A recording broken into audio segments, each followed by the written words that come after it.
Hermanos queridos, ¿qué es lo más importante? Y escúchenme bien, lo más importante que debemos estar haciendo en estos momentos, cuando la iglesia ya nos está anunciando, sin anunciar fechas, que hay señales muy patentes de que el fin se aproxima y rápidamente. ¿Qué es lo más importante? Debemos estar atentos a las profecías, como bien lo explicó el doctor Winnail en el mensaje que acaba de leer mi querido amigo y hermano y asistente ejecutivo, don Cristian Orrego, que de hecho lo felicité sinceramente por la labor estupenda que desarrolló en la fiesta de los tabernáculos, para bien de todos nosotros. Yo seguí la fiesta con mucho cuidado, meticulosamente, hermanos. Ahí los veía en las cámaras, me dan ganas de abrazarlos, pero dijo, va a tener que esperar un poquito. Pero verdaderamente disfruté de la fiesta, aunque estaba en casa. Me pude comunicar con otros sitios de fiesta, lo cual antes no podía. Entonces llamé a varios lugares del mundo hispano y para saludarlos y estar en comunión con ellos. Hermanos, una vez más la pregunta que hago es, ¿qué es lo más, y escúchenme bien, qué es lo más importante que tenemos que estar haciendo ahora? En la fiesta se nos inculcó de muchas maneras la labor que nos espera como reyes y sacerdotes, hermanos, en el reino de Dios. Pero hay una condición esencial en la cual les quiero hablar hoy, sin la cual no vamos a estar allá. Jesucristo lo dijo, y vamos a ver que el apóstol Pablo lo confirma, de que hay una labor muy importante que tenemos que estar desempeñando ahora. Y claro que tiene que ver con el excelente sermoncillo que dio nuestro querido hermano Filemón. Él es un hombre del campo, yo también viví en el campo y entiende más a fondo ese mensaje de las cosechas espirituales basadas en la lección que aprendemos físicamente de las cosechas físicas. Dios nos ha dado esa revelación hoy en día de qué significan esas cosechas. Es más, hermano, antes de entrar en el tema, les he mencionado antes. Es un principio fundamental de un discípulo de Jesucristo. Recuerden que discípulo es el que se disciplina. Y esto tiene que ver con disciplina diaria, intensa, hermanos, con una radical, no a medias. Si lo hacemos a medias, le causamos náusea a Jesucristo. Y a ver si aprendemos a ser celosos cuando estemos cada día pendiendo nuestra vida de un hilo, mis queridos hermanos. Yo no me doy ya por salvo que voy a escapar de esa prueba, pero nos sirven las amonestaciones que Dios nos da. Vamos a empezar por elaborar un principio, y algunos de ustedes tal vez no lo han oído, porque pude ver, había 30 personas nuevas en México. Primera vez que guardaban la fiesta de los tabernáculos. Y algunos de ustedes tal vez no han escuchado esto, pero los que lo hemos escuchado, más vale que lo escuchemos otra vez. A ver si lo ponemos en práctica a fondo, mis queridos hermanos. En el capítulo 10 del Evangelio de Mateo, vamos a empezar con este principio fundamental. Leemos lo siguiente. Aparece este mensaje por primera vez en los Evangelios, en el capítulo 10, versículo 38 del Evangelio de Mateo. Les pido que se dirijan allá, por favor. Capítulo 10, versículo 38. Y el que no toma su cruz y sigue en pos de mí, no es digno de mí. ¿Qué significa eso, hermanos míos? Ya les he hablado esto en el pasado, y la gente, mucha gente, aún en la iglesia de Dios, por años, no hemos entendido exactamente de qué está hablando Jesucristo, hermanos. Voy a procurar hoy, con la ayuda de Dios, de que sea la Biblia misma la que nos explique de qué está hablando. Y esa frase Dios permitió, o mejor dicho, Él inspiró que fuera consignada 5 veces en los 4 evangelios. Y vamos a leer una por una, y vamos a ver que cada vez hay un elemento nuevo, o cada segunda vez, un aspecto que se agrega a esta sentencia, mis queridos hermanos. Una vez más, 10:38 del Evangelio de Mateo, y el que no toma su cruz, y sigue en pos de mí, no es digno de mí. Es la única forma, es pisando la huella de Jesucristo, hermanos. Pero ¿qué significa llevar esa cruz?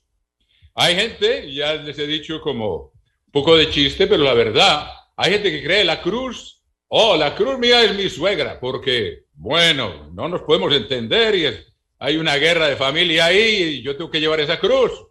O la cruz mía es el hijo mío que se volvió drogadicto y es una cruz para mí. O este dolor de espalda como el que yo he tenido. Esa es mi cruz. Hermanos, por favor, seamos realistas. En los días de Jesucristo estaba el Imperio Romano en todo su furor, por decirlo así, o en su apogeo, digámoslo.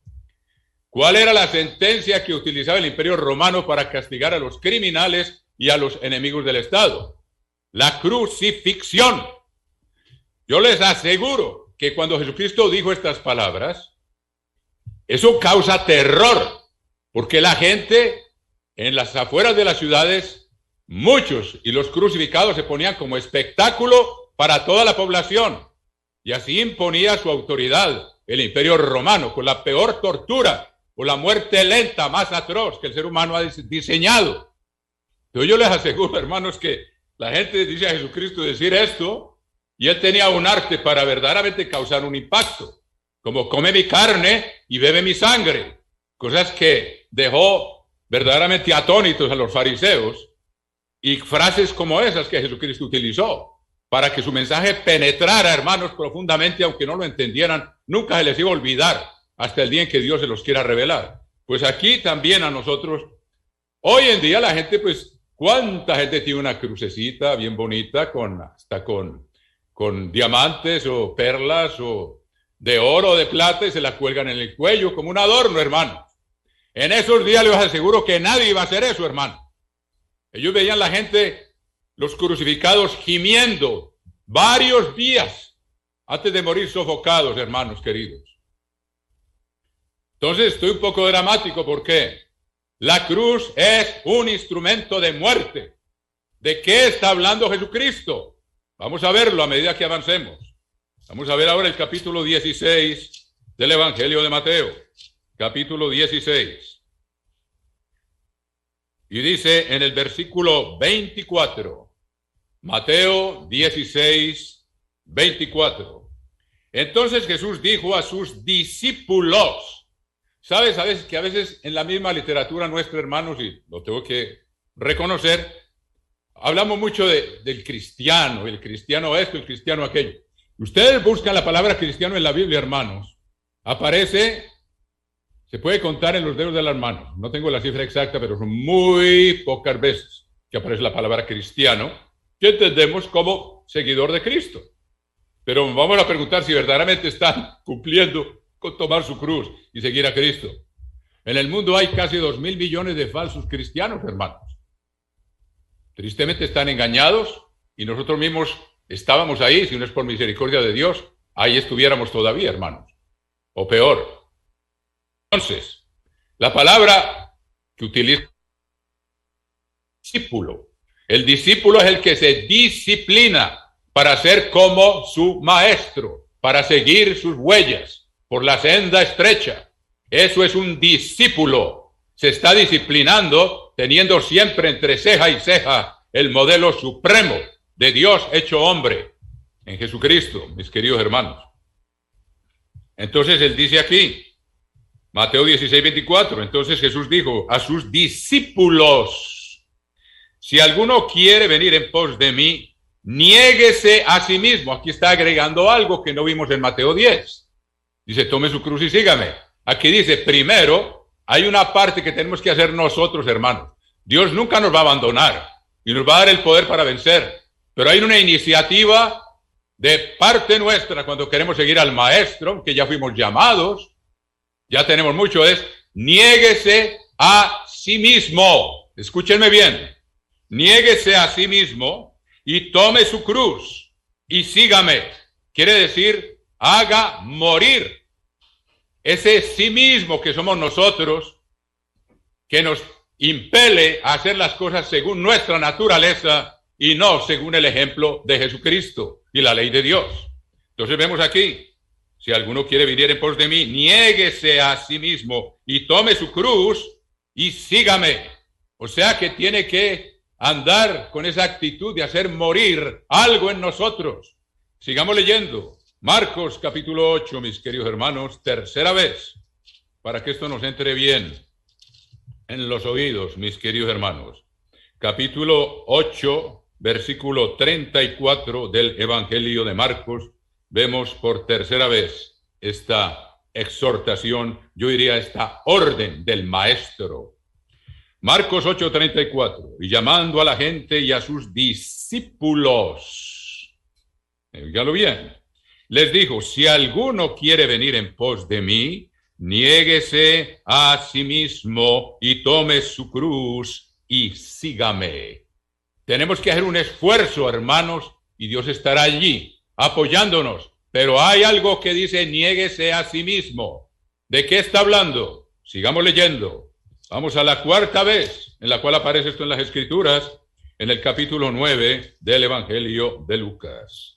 Capítulo 9 del Evangelio de Lucas. Pero que esto nunca se les olvide, hermanos. Sin esto no estamos siguiendo a Cristo. Sin esto no vamos a entrar en el reino de los cielos, del cual tanto hablamos en la fiesta, para que Dios avivar esa visión que nos debe guiar día a día. Y veamos entonces Lucas 9, versículo 23.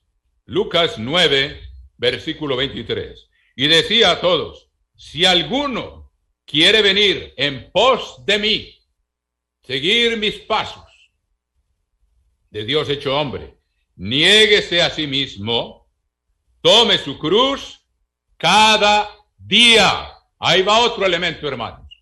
Primero dijo, tome su cruz, luego dice, niéguese a sí mismo, y ahora le agrega otro, cada día. Es una lucha que un verdadero discípulo de Jesucristo tiene que llevar a cabo día a día. Y lo vamos a ver con ejemplos más precisos, para que no se quede en el aire, en lo abstracto, sino que lo bajemos a la realidad diaria de nuestra vida, hermanos queridos. Y decía a todos, Lucas 9:23, si alguno quiere venir en pos de mí. Recuérdese que Él no forzó a nadie. Dios lo llama, pero Dios nos da libertad para escoger, como al joven rico. Jesucristo lo vio y lo amó. Dijo, este joven tiene un gran potencial. Y muchos le habían pedido, Señor, yo te seguiré a donde quiera que vayas, o lo querían seguir. Y Él no se los permitió. Y al joven rico se lo ofreció, hermanos. Hay quienes dicen que tal vez lo tenía en mente para reemplazar a Judas, que ya él sabía por qué camino andaba. Pero en fin, eso es especulación. Pero el joven rico prefirió sus riquezas, hermanos. No se negó a sí mismo. Pero dice, niéguese a sí mismo cada día. Niéguese a sí mismo, tome su cruz cada día y sígame. Desde por la mañana o aún en la tarde, hermanos, debemos tener esto entre ceja y ceja. Alguno dirá, esto está muy duro. Los resultados son absolutamente indescriptibles, hermanos. Vamos a ver un poco más al respecto. Pero hay una parte que es dura. Uno piensa que se va a morir muchas veces, hermanos. Vamos al capítulo 14 de Lucas y vemos la quinta vez en que Jesucristo inspiró, o Dios el Padre, por medio del Espíritu Santo, al evangelista Lucas a que consignara esto, también a Mateo y a Marcos, como ya lo vimos.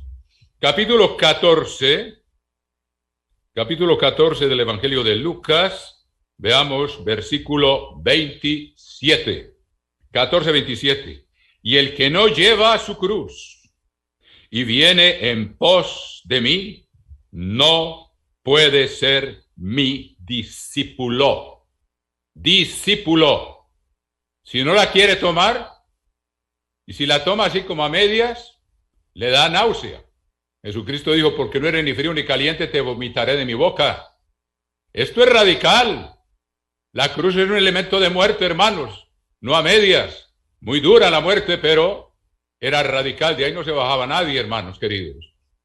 Luego dice, bueno, ya está la quinta vez, y el que no lleva su cruz y viene en pos de mí, no puede ser mi discípulo.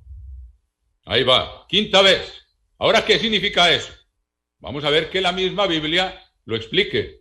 Muchas veces ustedes, si alguien que no ha oído esto, le preguntan a alguien, aún de la iglesia, que me atrevo a decir, dice, oye, ¿qué significa eso de la cruz y tomar la cruz? Y van a oír como 3 o 4 explicaciones o más. Ahora vamos a ver la explicación de la Biblia, hermanos, y ahí no hay discusión. Ustedes bien saben, nosotros respetamos esta palabra y no andamos confiando en nuestra propia mente y en nuestras propias especulaciones. Entonces veamos cómo Dios nos resume y nos indica en qué significa eso de tomar la cruz y seguir a Jesucristo. Veamos el capítulo 6 de la epístola a los Romanos. Capítulo 6.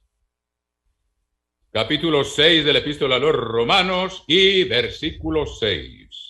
Sabiendo esto, que nuestro viejo hombre fue crucificado juntamente con él. Ahí está. Y no solo fue crucificado, vemos que Jesucristo mismo dice que tiene que tomar la cruz cada día. Pero cuando hubo una decisión radical de entrar en un pacto con Jesucristo, es como una promesa, yo voy a crucificar mi viejo hombre todos los días, porque él no se queda ahí en las aguas del bautismo, hermano. Recibimos el poder cuando salimos de ahí para no volver a vivir en pecado, pero la lucha no para. Mientras vivamos en la carne, no va a parar la lucha. Hay gente que dice, bueno, y usted lleva 20 años en la iglesia y ¿cómo es que todavía dice que tiene dificultades para vencer o que tiene tales tentaciones? Hermano, mientras estemos en la carne, eso no va a faltar. La lucha va a ser diaria hasta que durmamos en el Señor o seamos transformados, si estamos vivos.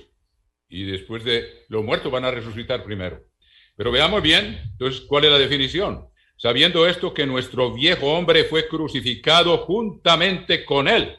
Y Pablo dice, yo estoy juntamente crucificado con Cristo, pero está hablando de algo actual, no algo que pasó. Pasó cuando entré en el pacto con él. Decidí crucificar el viejo hombre, pero una vez entrado en el pacto, tengo que mantenerlo crucificado. Porque si no, si vuelve uno a vivir como vivió antes, hermano, pierde la salvación y ya no hay regreso. Si vuelve a vivir otra vez como vivió en el viejo hombre. Entonces dice, sabiendo esto, que nuestro viejo hombre fue crucificado juntamente con él para que el cuerpo del pecado sea destruido a fin de que no sirvamos más al pecado. Vemos que crucificar quiere decir es hacer morir esa tendencia a pecar en nosotros y ser radicales en combatir el pecado y resistir a Satanás, hermanos, y en llevar todo pensamiento cautivo a la obediencia a Cristo. Bueno, sigamos avanzando. Vemos aquí entonces que es una lucha a muerte. Por ejemplo, el apóstol Pablo, en el capítulo 8, en Romanos, nos explica también parte de eso. En el capítulo 8, versículo 13, dice lo siguiente de Romanos 8:13. Porque si vivís conforme a la carne, o sea, si dejamos que el viejo hombre vuelva a regir nuestra vida y vivamos según lo que nos impele nuestros deseos de los ojos, deseos de la carne y la soberbia de la vida, esas tres cosas, hermanos, son las que quieren volvernos a tomar por cuenta de ellos. Pero dice, una vez más, Romanos 8:13, pero si vivís conforme a la carne, moriréis. Oigan esto, mas si por el Espíritu, por eso es que después del bautismo, el viejo hombre es crucificado, pero recibimos el poder para mantenerlo crucificado, no para que vuelva a apoderarse de nuestros pensamientos y emociones y de nuestras acciones y nuestra conducta, hermanos. Una vez más, porque si vivís conforme a la carne, moriréis, mas si por el Espíritu hacéis morir, crucificar, instrumento de muerte. Cuando uno tiene eso en mente, hermanos, es más fácil la pelea, porque uno sabe que es una pelea a muerte. Si yo no venzo esto, voy a ser vencido y el que va a morir soy yo, porque ahí dice, si vivís conforme a la carne moriréis. Pero es una pelea, una lucha a muerte contra nosotros mismos, hermanos. Por eso Jesucristo dijo en el capítulo 11 de Mateo, el reino de los cielos padece violencia y los violentos lo arrebatan. No está hablando de la violencia que vemos ahora entre Ucrania y Rusia.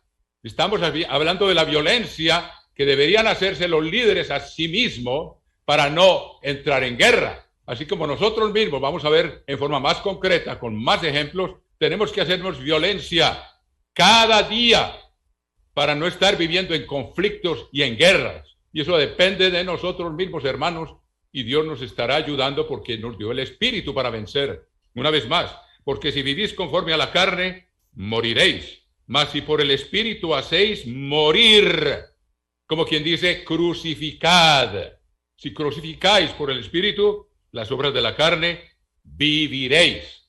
O sea que hay otro ser, que es Cristo en nosotros, que se va desarrollando, hermanos míos, y va venciendo cada vez más. Por eso, 7 veces en el libro del Apocalipsis vamos a repasar esas promesas que son sublimes. Al que venciere, 7 veces le daré poder sobre las naciones. Al que venciere, le daré a comer del árbol de la vida, al que venciere. Y luego al final dice, el que venciere heredará todas las cosas. Quiere decir, el universo. ¿Cuál es la condición? Vencer, ¿qué? Es lo que estamos explicando aquí. Por eso les dije que es lo más importante. Sin esto, no vamos a estar allá, hermano. Y hay que vencer. Dios nos llamó a ser vencedores. Y a luchar con todo nuestro ser. Y por eso Jesucristo dijo, el reino de los cielos padece violencia y los violentos lo arrebatan, pero es esa violencia contra ese viejo hombre que tenemos que mantener crucificado todos los días. Esa es la violencia, hermanos, no contra los demás, precisamente hacernos violencia para no hacer violencia a los demás. Es muy distinta la doctrina de Cristo, hermanos míos. Sigamos leyendo. Vamos a ver poco a poco, vamos avanzando. Y hay muchas más escrituras, pero vamos a ver unas cuantas que son bastante claras para que vean ustedes que estamos dejando que la Biblia misma nos explique qué significa eso de tomar la cruz. Y no es especulación nuestra. Veamos, por ejemplo, el libro de los Colosenses. En el capítulo 3 de la epístola a los Colosenses, veamos desde el versículo 1. Capítulo 3 de la epístola a los Colosenses. Si pues habéis resucitado con Cristo, o sea, salimos del agua, que es una tumba donde debe morir el viejo hombre, entonces resucitamos, es una resurrección figurada cuando salimos del agua, es una tumba de agua. Buscad las cosas de arriba, donde está Cristo sentado a la diestra de Dios. Poned la mira en las cosas de arriba, no en las de la tierra, porque habéis muerto. Ahí lo ven. Habéis muerto, quiere decir, algo ha sido crucificado, el viejo hombre, y vuestra vida está escondida con Cristo en Dios. Cuando Cristo vuestra vida se manifieste, entonces vosotros también seréis manifestados con Él en gloria. ¿Por qué? Hemos dejado que sea Él el Maestro, el que dirija nuestra vida, hermanos, y nos hemos entregado totalmente, nos hemos sometido a su voluntad, voluntariamente. Y Él nos ayudará a ser vencedores y a que heredemos el reino que Él ha prometido, hermanos queridos, a los vencedores. Miren lo que dice aquí el versículo 5, hermanos, para corroborar esto. Haced morir, una vez más. ¿Qué quiere decir? Crucificado. Y ahora lo vamos a ver confirmado para que estén absolutamente seguros de qué es de lo que estamos hablando aquí. Haced morir, pues, lo terrenal en vosotros. ¿Cuándo? Cada día. Pablo nos está diciendo, usted ya lo hicieron morir, olvídense, ya quedó el hombre muerto allá, el viejo hombre ya está crucificado, ustedes sigan tranquilos. No, Dios nos está diciendo, es una lucha diaria, hermanos, hasta el fin de nuestra vida física. Por eso hay que perseverar hasta el fin. ¿Cómo? Luchando contra nuestra propia naturaleza y venciendo y dejando que Cristo viva cada vez más en nosotros.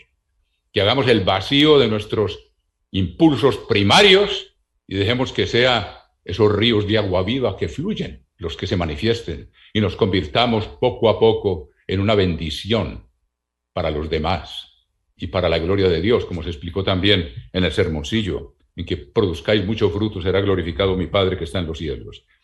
Capítulo 3, versículo 5 de Colosenses: haced morir pues lo terrenal en vosotros, fornicación. No coqueteemos con eso, hermanos queridos. Nos la va a ganar. Por eso el principio es huir de la fornicación. No nos pongamos a ver videos que sabemos para dónde van. Tengamos el valor, la convicción como discípulos de Cristo de hacer morir esas cosas y no ser partícipes para perecer con el mundo, hermanos. Haced morir pues lo terrenal en vosotros, fornicación, impureza. Estamos plagados de eso en este mundo, hermanos. Tenemos que mantenernos aparte de ello, como santos, porque Dios es santo y mora en nosotros por el Espíritu. Pasiones desordenadas, malos deseos y avaricia, que es idolatría. Entonces, ¿ven cómo la secuencia se hace cada vez más clara? Ahora vamos a Gálatas, mis queridos hermanos, y vamos a ver confirmado lo que les he dicho. Dice aquí, en el capítulo 5 de la epístola a los Gálatas, dice el apóstol Pablo, en el capítulo 5 y versículo 19 de la epístola a los Gálatas: y manifiestas son las obras de la carne. Ya les expliqué, hermanos, que la carne es la que nos insta a dejar que los impulsos primarios, lo que primero reacciona a nuestra naturaleza, a que lo sigamos. Si lo hacemos, no vamos a entrar en la vida eterna. Manifiestas son las obras de la carne, que son adulterio, aún en la mente, recuerden eso. Y fornicación es igual. El que ve una película, un video o una revista o lo que sea pornográfico, hermano, ya está codiciando algo. Y los fornicarios van a estar en el lago de fuego. Y los adúlteros también. Jesucristo dijo, el que mira a una mujer para codiciarla, bien sea que la vea en la calle o en un apartamento, en una casa o en una tienda, si la codicia ya está cometiendo adulterio. Esto es radical, hermanos queridos. Es una senda estrecha, pero es la única que lleva a la vida eterna. Manifiestas son las obras de la carne, que son adulterio, fornicación, inmundicia, lascivia, es obsesión con lo sexual, que se vuelve intenso en las personas que son habituadas a esto. Su mente y su mismo cerebro físicamente sufre transformaciones, hermanos queridos, por el hábito de la inmundicia y el hábito que produce la lascivia, que es la obsesión con lo sexual, y no ponerlo como Dios en el lugar que Dios lo puso, hermanos queridos. Pues estamos inundados de eso. Dios lo puso entre marido y mujer, hombre y mujer, dentro del matrimonio. Fuera de ahí, todo pensamiento y todo lo que hagamos y veamos ¿es fornicación o es adulterio, hermanos queridos? Es una senda estrecha, pero lleva a la vida eterna, donde ya no podremos ni siquiera ser tentados. Estaremos libres absolutamente de tentaciones. Habremos vencido. De Dios no necesita estarnos probando más. El que es fiel en lo poco, es fiel en lo mucho. Y luego dice, idolatría. Si somos muy tacaños y no le pagamos a Dios sus diezmos, somos muy tacaños con las ofrendas, entonces sembramos escasamente, como lo explicó don Filemón, y cosechamos escasamente. Hechicerías, ir a buscar ayuda de espiritistas o cosas de esa índole, o ir a practicar espiritismo, o quién sabe cuántas cosas, hermanos. Enemistades. Si dentro de la iglesia, hermanos, hay personas que tienen enemistades y no las logran zanjar, no logran reconciliarse, hermanos, ellos no van camino al reino de Dios. Están justificando sus acciones, hermanos. Si no somos capaces de arreglar un asunto de enemistad dentro de la iglesia, hermanos. Ahora el apóstol Pablo dice, mientras de vosotros depende, estad en paz con todos. Si uno, y los principios son muy fáciles, el que ofende, si sabe que su hermano tiene algo contra él y quiere ser acepto delante de Dios, tiene que ir a reconciliarse primero con aquella persona a la cual ofendió y pedirle perdón. Eso es vencer el orgullo, que es una de las cosas que no nos permite andar en la senda de Dios. Es lo que llama la soberbia de la vida. Deseos de los ojos, deseos de la carne y soberbia de la vida. Hay gente que no es capaz de pedir perdón, hermano. Si no somos capaces de pedirle perdón al hermano y hacer la paz con él, ¿usted cree que Dios nos va a recibir en el reino de Dios? Donde le pidió al Padre, que sean uno como nosotros somos uno, que sean perfectos en unidad. Si no lo estamos haciendo aquí ahora, hermanos, allá no vamos a estar. El que no es fiel en lo poco, no va a ser fiel por la eternidad. Y Dios no va a permitir que en su familia haya altercados y enemistades y contiendas. Es el camino de la paz que el mundo no conoce, que tenemos que estar practicando desde ahora, negándonos a nosotros mismos, y si uno sabe que ha ofendido a alguien, ir y pedirle perdón. Y el que fue ofendido, que no tenga tanto orgullo, que la ofensa es demasiado grande para ser perdonada, entonces Dios no le va a perdonar los pecados tampoco. Es lo que dice claramente Jesucristo y lo dice una y otra vez. A veces creemos que somos tanto y tan importantes a nuestros propios ojos, lo cual es orgullo, que no perdonamos cuando nos piden perdón. Entonces se queda en la condición de que todavía los pecados que cometió no le son perdonados, no va a entrar en el reino de los cielos, hasta que se arrepienta y perdone, de todo corazón, hermanos. Enemistades, celos, vamos a ver eso ahora, iras, contiendas, disensiones, herejías, quiere decir divisiones, envidias, homicidios, borracheras, orgías y cosas semejantes a estas, acerca de las cuales, oigan bien, os amonesto, como ya os lo he dicho antes, que los que practican tales cosas no heredarán el reino de Dios. No son vencedores, no han tomado su cruz, no han hecho morir esas tendencias, aún son esclavos del pecado y no son aptos para entrar en la vida eterna. Así de sencillo. Y mire lo que sigue. Versículo 22 habla de los frutos del Espíritu. Mas el fruto del Espíritu es amor, que también se nos exhortó a trabajar, a pedirle a Dios que nos ayude a desarrollar estas características. Amor, volvamos a ver ahora un poco más.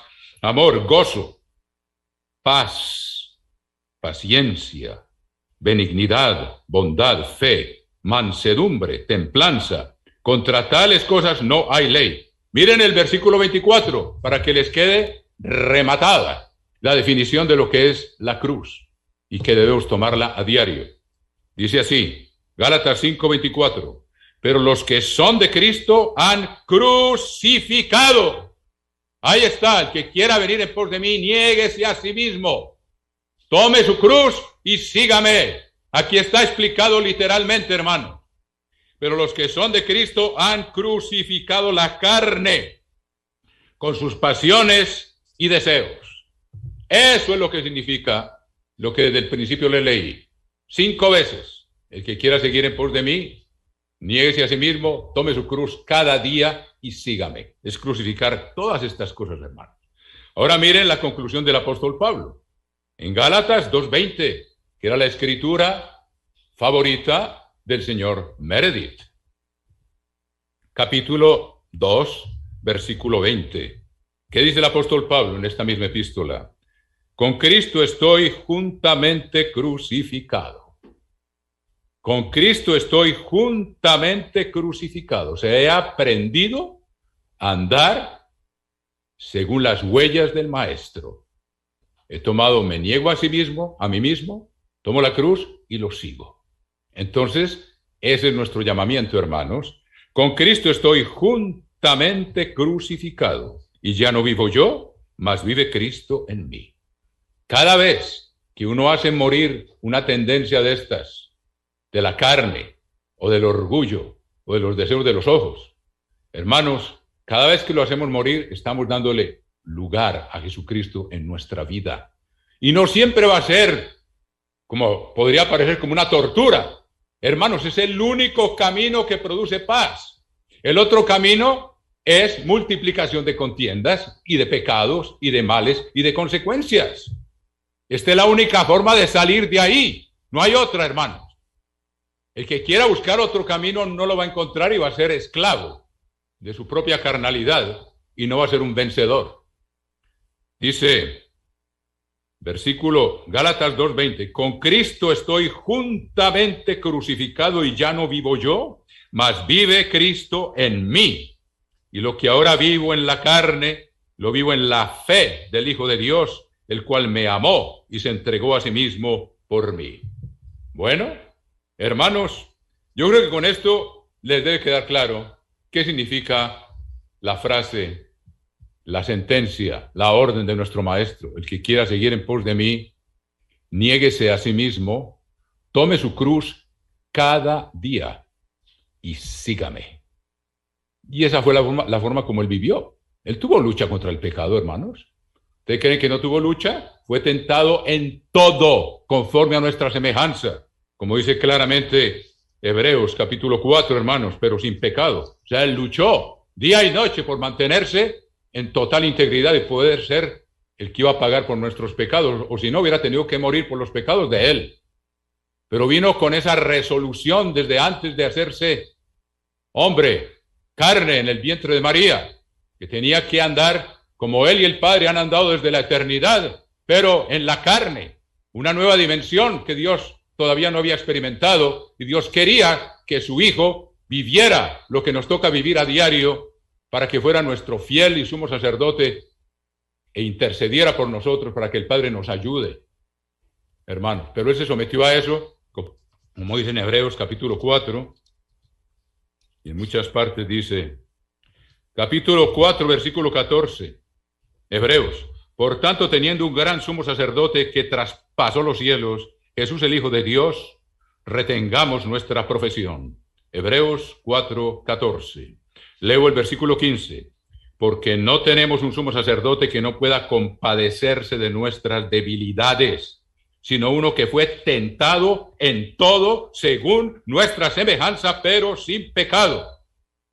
Jesucristo sabe lo que es luchar contra el pecado.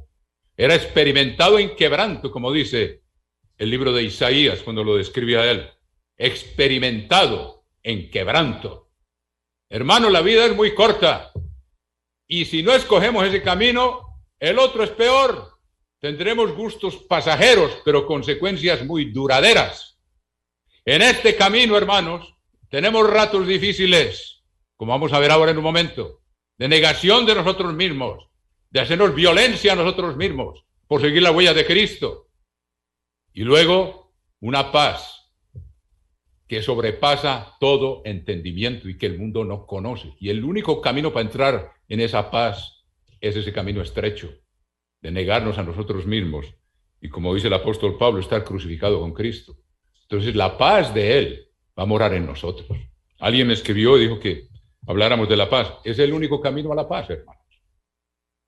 Es seguir las huellas. Ahora, ¿dónde encontramos aplicaciones bien concretas con respecto a esto, hermanos míos? Los invito, por favor, a que me acompañen al capítulo 13 de la epístola primera a los Corintios. Primera epístola a los Corintios, capítulo 13. Y veamos cuán importante es esto. ¿Cómo se define Dios?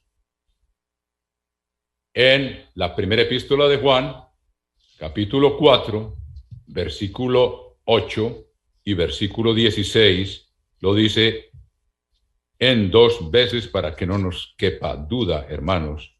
Dios es amor. Y el que no haya aprendido lo que eso significa y la disciplina que eso exige, no va a estar en el reino de los cielos. Se va a revelar como alguien que sabemos que se reveló. Pero Dios no va a permitir a nadie ahí, por eso nos está probando ahora, hermanos queridos. Capítulo 13, versículo 1. Si yo hablase lenguas humanas y angélicas, y no tengo amor, vengo a ser como metal que resuena o címbalo que retiñe. O sea, es un sonido ahí, pero que no lleva a gran cosa, que es vacío. Por dentro no hay nada, hermanos queridos. No hay sustancia. O sea, es un sonido puede impresionar, pero eso no va a edificar un carácter de Cristo en nosotros, hermanos. El hecho de saber lenguas humanas y angélicas. Y si tuviese profecía y entendiese todos los misterios y toda ciencia, y si tuviese toda la fe de tal manera que trasladase los montes y no tengo amor, nada soy. ¿Se dan cuenta, hermanos, de lo que está diciendo esto aquí? Yo tengo una fe para trasladar montañas, hermanos. La gente se debe imaginar, no, esta persona debe ser sumamente santa para hacer algo así. Pero Pablo estableciendo un contraste enorme. Eso es posible que lo haga una persona que está andando con Jesucristo. Pero si eso es todo y no tiene las cualidades del amor, hermanos, no le sirve de nada para entrar en el reino de los cielos. La profecía va a desaparecer cuando se cumpla el plan de Dios, hermanos. Cuando se cumplan todas las profecías, ya no van a quedar más. Pero hay cosas que aún no entendemos y Dios nos va a revelar. Versículo 3, y si repartiese todos mis bienes para dar de comer a los pobres, y si entregase mi cuerpo para ser quemado. O sea, por ejemplo, si reparte los bienes para dar de comer a los pobres, pero se lo anuncia a todo el mundo, de nada le va a servir. Ya recibió su recompensa, como dijo Jesucristo. Y si entregase mi cuerpo para ser quemado y no tengo amor, de nada me sirve. Hay muchos mártires que han muerto por el Partido Comunista, hermanos, por los ideales de la revolución, quemados, fusilados, de todas las formas que usted quiere. Pues ellos no van a entrar en el reino de los cielos, si no han andado en este camino, hermanos, al cual Dios nos ha llamado. Pueden ser heroicos y muchos dignos de admiración, no lo vamos a negar, pero eso no da entrada a la vida eterna, hermanos, por sí solo. Luego dice, el amor, si entregare mi cuerpo para ser quemado y no tengo amor, de nada me sirve. Fíjense usted, hermano, lo que Pablo está diciendo aquí. Y luego dice, el amor es sufrido. La primera cualidad del carácter de Dios, sin la cual nosotros no vamos a entrar en el reino de los cielos y enseñarle al mundo el camino que nunca ha sabido, el camino de la paz. Lo primero que tenemos que aprender es a ser sufridos, lentos para la ira, aprender a tener ese dominio propio, a no reaccionar según nos impele nuestra humana, carnal naturaleza, sino crucificarla, luchar contra ella, hacerle violencia en el sentido de no dejar que rijan nuestras palabras, ni nuestros pensamientos, ni nuestras acciones, hermanos. El amor es sufrido. Y fíjense que es una característica de Dios mismo. Veamos el capítulo 34 del libro del Éxodo, mis queridos hermanos. Dice aquí, Éxodo 34, dice, Dios le dijo a Moisés, voy a proclamar mi nombre delante de ti. Recuerden que el nombre de Dios no es simplemente un sonido fonético. El nombre, según la Biblia, es lo que alguien es. Y ese nombre incluye lo que la persona es. Por eso Dios va a cambiar el nombre nuestro. Nos va a dar un nombre nuevo. Si ha ocurrido una transformación hasta el punto en que podamos ser llamados por otro nombre, porque el viejo hombre verdaderamente fue muerto. ¿Se dan cuenta ustedes de eso, hermanos? Por eso dice que al vencedor le dará un nombre nuevo, porque ha vencido. Venció el viejo hombre. Dejó de ser ese con el cual lo llamaron según el nombre que le fue dado, como niño. Es una transformación que ocurre, hermanos queridos. Entonces, estamos viendo aquí cómo debemos transformar nuestro carácter de manera que refleje el carácter de Jesucristo y de Dios el Padre. El mismo Jesucristo dijo, sed perfectos como vuestro Padre Celestial es perfecto. Pero ya sabemos que Él nos da su Espíritu para hacer que eso sea posible, pero sabemos que tenemos una parte que hacer nosotros. Y estar radicalmente decididos a poner por obra esa palabra. Capítulo 34, una vez más, versículo 6. Y pasando el Eterno por delante de él, de Moisés, proclamó el Eterno, fuerte, misericordioso, quiere decir perdonador, y piadoso, o sea que se duele del dolor, tardo para la ira, carácter de Dios, hermanos, y grande en misericordia y verdad. Entonces, volviendo al capítulo 13 del libro del Primera Corintios, leemos aquí en el versículo 4, el amor es sufrido. Hermanos, cuando uno es ofendido o cuando tiene muchas razones para estar reaccionando ante cada incitación o ante cada situación, hermanos, se van a crear muchos más problemas de los que creemos que vamos a solucionar protestando ante cada situación que no nos agrada. Por eso dice, es sufrido. Y miren lo que dice el capítulo 10 de los Proverbios, hermanos, para ilustrar ese punto. Miren el capítulo 10 del libro de los Proverbios, mis queridos hermanos. Proverbios, capítulo 10, dice lo siguiente. En el versículo 12, Proverbios 10, 12 dice, el odio despierta rencillas. Y puede que no sea un odio radical, pero es una falta de amor. Despierta rencillas dentro de el matrimonio, de marido y mujer, dentro de padres con hijos, dentro de la familia y dentro de las naciones, como lo vemos ahora en la guerra que está llevando a cabo en Europa, hermanos, entre Rusia y Ucrania. Le dice, el odio despierta rencillas, pero el amor cubrirá todas las faltas. Ahí vemos con ese proverbio como todos los días tenemos varias o muchas oportunidades en la casa o en el trabajo o en cualquier situación que nos encontremos para cubrir faltas y no despertar rencillas. Cosas que francamente no valen la pena, sino que queremos satisfacer nuestro impulso primario y terminamos creando más problemas que creemos que vamos a resolver, mis queridos. Despierta rencillas, el amor cubrirá todas las faltas. O sea, vamos a ver un poco más entonces que hay faltas que uno tiene que hablar con el hermano, si uno sabe y nadie más sabe que está embriagando cada semana. La cubre en el sentido en que no lo revela a todo el mundo, sino que va donde su hermano y le habla con amor fraterno, porque está en peligro su vida eterna si sigue haciendo eso, hermanos. Pero vamos a hablar más en detalle sobre eso. Todos estos temas son maravillosos y van por todos lados. Entonces recuerden, el odio despierta rencillas. El amor cubre todas las faltas. O sea, hay cosas que no vale la pena, hermanos, empezar una rencilla, una discusión, un alegato. El que sabe negarse a sí mismo, entonces le pone freno a su lengua, le pone freno a sus impulsos, los crucifica y deja que sea la paz la que reine, mis queridos hermanos.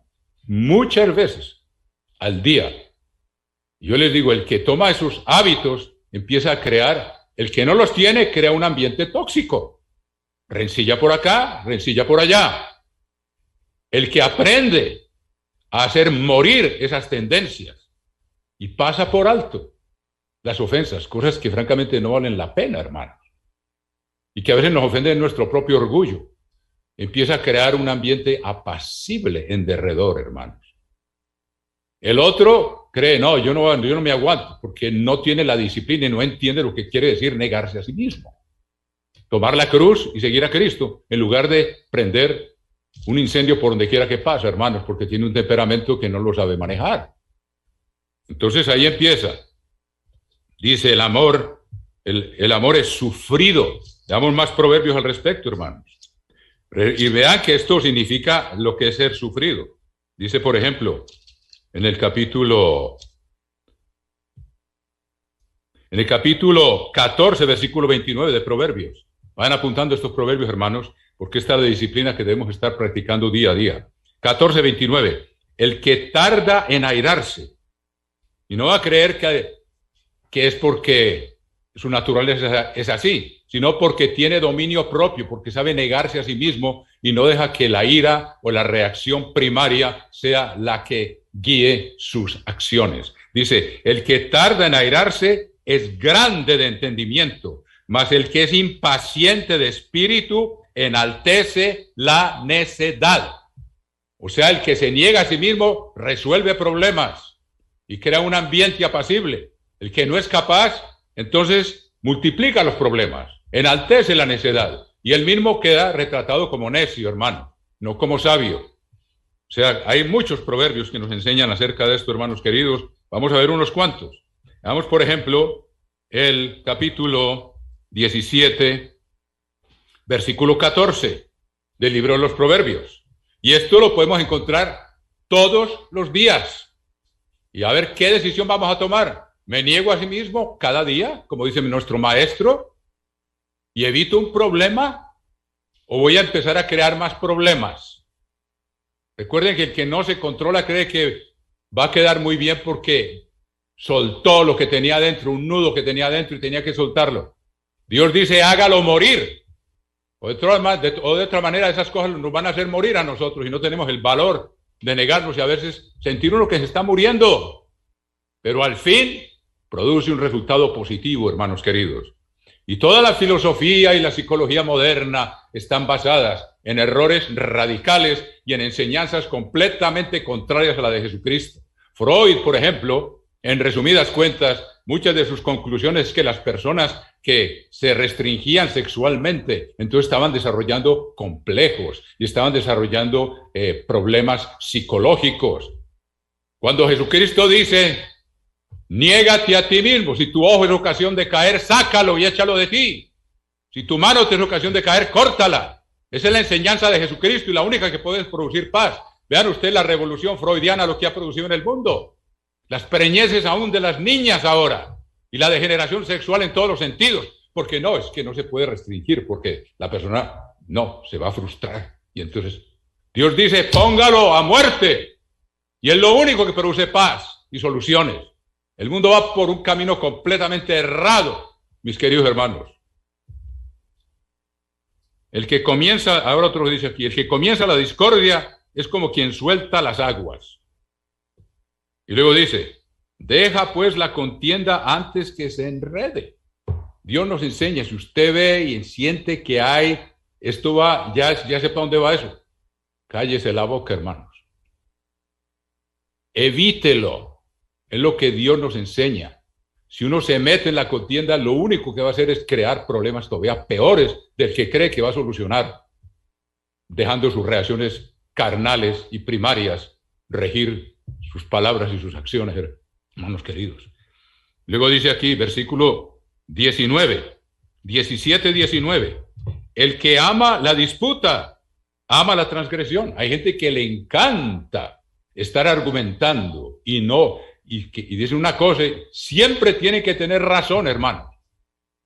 Ahí es donde uno tiene que aprender a negarse a sí mismo y dejar lo que piensa que tiene la razón y ahí se acabó. Pero ve lo que dice, el que ama la disputa, ama la transgresión. Y el que abre demasiado la puerta, busca su ruina. O sea, no tiene control, hermanos, porque también dice el proverbio en 16:32. Ahí en la misma página, 16:32 de Proverbios dice, mejor es el que tarda en airarse que el fuerte, y el que se enseñorea de su espíritu, o sea, el que hace morir sus tendencias primarias, que el que toma una ciudad.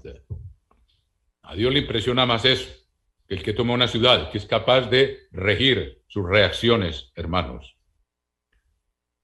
Veamos otro, hay muchos sobre esto que tiene que ver con el aspecto de que uno tiene que aprender que eso produce sufrimiento.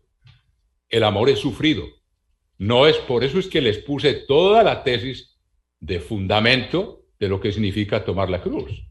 Porque cuando uno lee el capítulo 13 de Corintios, entonces dice, ay, sí, el amor es sufrido y el amor es benigno y el amor es, entonces, cosas muy bonitas.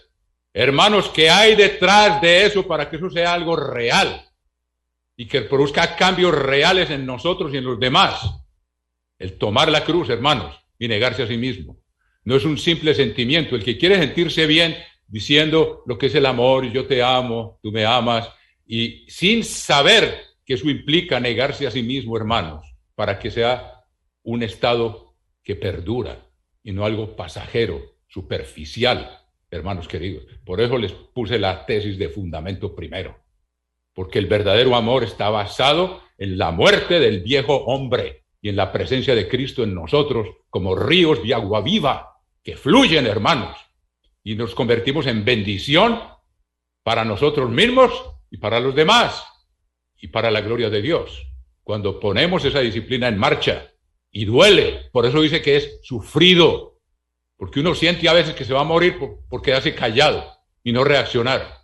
Pero vamos a ver, hay momentos en que hay que hablar, vamos a verlos en un momento, hermanos queridos.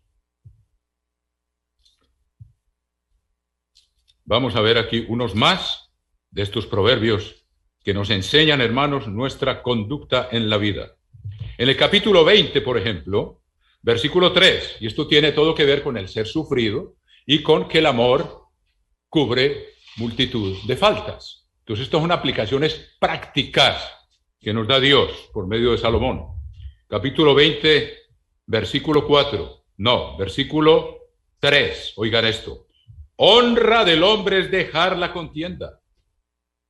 La tendencia de uno es agarrarse de la contienda porque yo tengo que ganar. Sin embargo, la sabiduría de Dios dice, honra del hombre es dejar la contienda porque es más fuerte el que es capaz de dejar la contienda y dejar que el otro crea que ganó, que ganarle, hermanos. Es más fuerte el que es capaz de negarse a sí mismo y evitar una contienda. Entonces dice, honra del hombre es dejar la contienda. Hermanos, acuérdense de esto nos va a servir día a día, en el trabajo, en la calle, en la tienda, donde sea, hermano. Y sobre todo en las relaciones íntimas, en familia. Honra del hombre es dejar la contienda, mas todo insensato se envolverá en ella. Hay gente que le encanta la pelea, le encanta la discusión, hermanos, y mostrar cuán inteligente es, de que sabe argumentar aún sobre lo que no sabe, hermanos queridos, por quedar bien, según su propia opinión. Y veamos que hay más. Para que vean, esto está lleno de exhortaciones. Dice, a ver,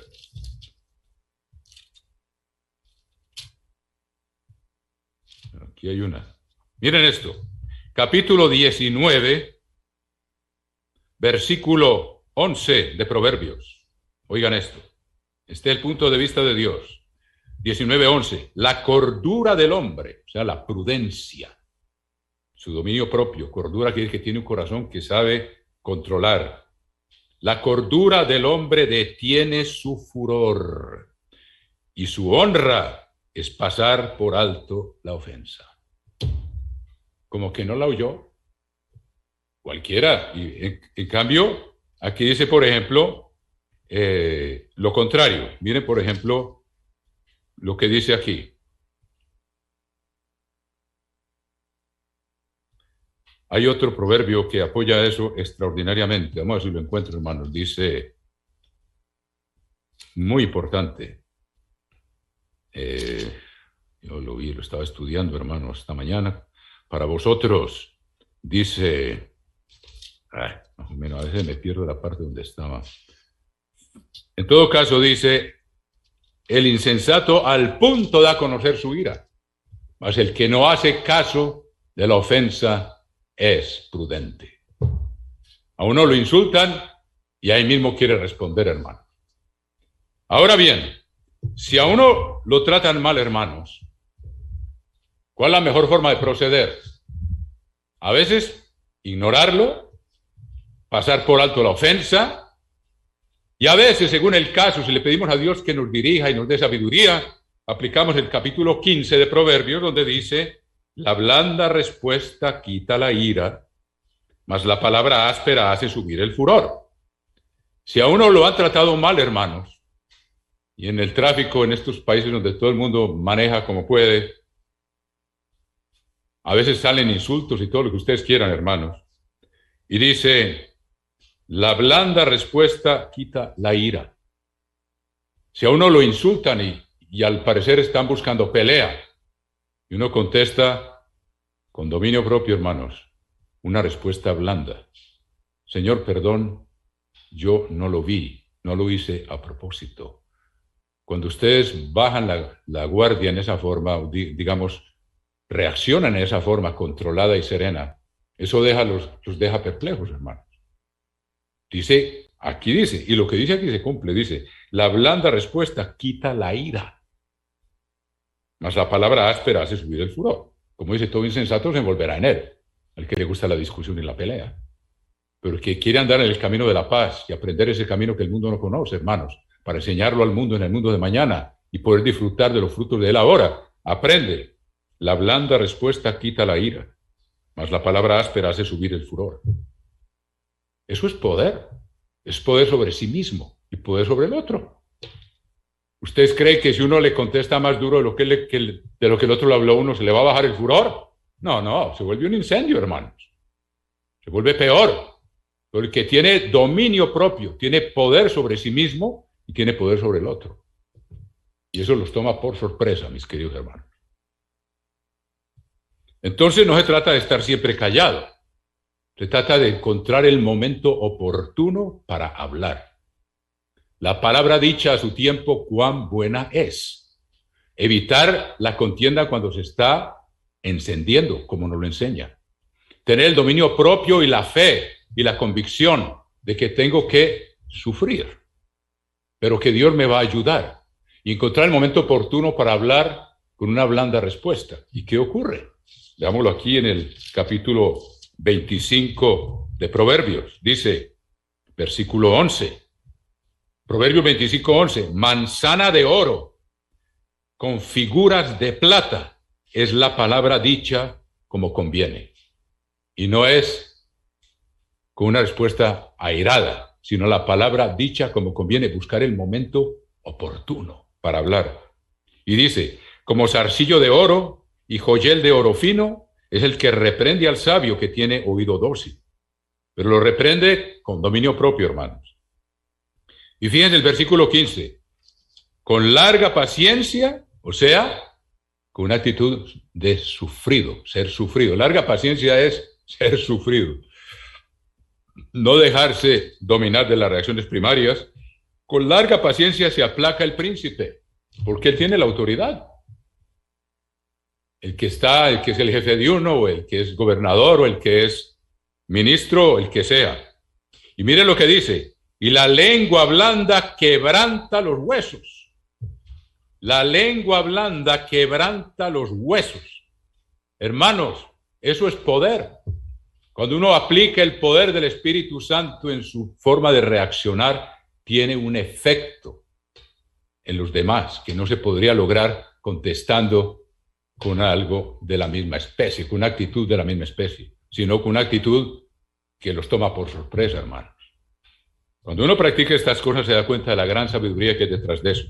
En fin, podemos hablar mucho más de lo que significa ser sufrido, pero sin eso no hay amor. Y es característica de Dios. Volvamos entonces al capítulo 13 de la epístola a los Corintios, mis queridos hermanos.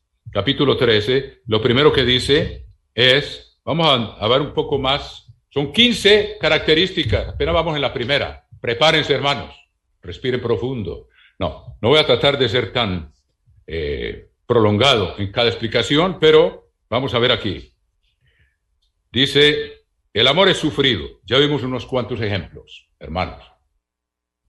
Es benigno. En inglés es kind, o sea, es amable. Lo primero que ocurre cuando uno no es sufrido es que no es benigno. Ahí mismo se altera y ya no habla con dulzura y con amabilidad, sino que ya habla airado y empieza la secuencia, hermanos queridos, de lo que es el camino de este mundo. Pero fíjense lo interesante, cuando uno no es sufrido, no puede ser benigno. Primero tiene que ser sufrido, tener paciencia, aguantar, como lo hace el mismo Dios, hermanos.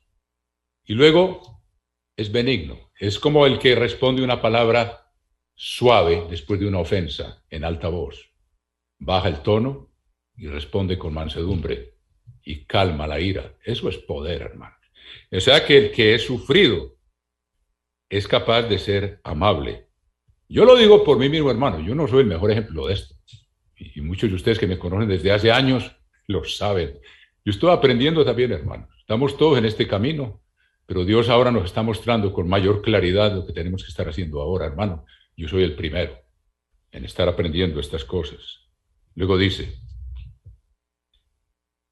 o sea que el amor es benigno, el amor tiene esa amabilidad. ¿Que sirve dónde? En todas las relaciones humanas, hermanos. En todas las relaciones humanas. Luego sigue, el amor no tiene envidia.